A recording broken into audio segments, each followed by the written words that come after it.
Hello friends, નમસ્કાર. સ્વાગત છે તમારું જ્ઞાનગંગા ચેનલમાં. આજે આપણે નવોદય વિદ્યાલય એક્ઝામ 2026 માટેનો વિડીયો લાવ્યા છીએ. તો જોઈએ એક્ઝામમાં કેવું પૂછાય છે.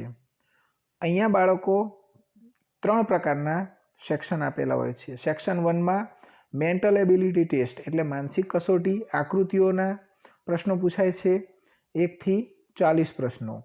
તો 1 થી 40 પ્રશ્નના કુલ 50 માર્ક્સ આપવામાં આવ્યા છે.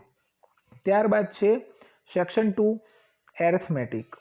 એમાં 41 થી 60 પ્રશ્નો પૂછાય છે, 20, એના 25 ગુણ આપવામાં આવ્યા છે.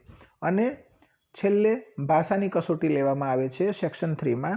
એમાં 61 થી 80 પ્રશ્નો પૂછાય છે, 20 પ્રશ્ન, એના 25 ગુણ છે. એમ કુલ 50 + 25 + 25 કુલ 100 ગુણનું આ પ્રશ્નપત્ર હોય છે.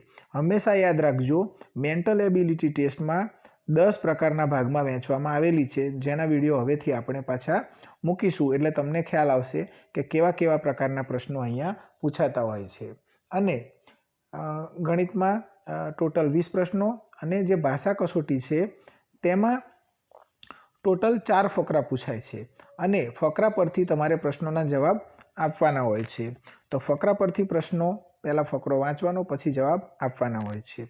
તો આજના માટે આટલું રાખીએ. મળીશું નવા વિડીયો સાથે. ત્યાં સુધી આવજો. Bye bye.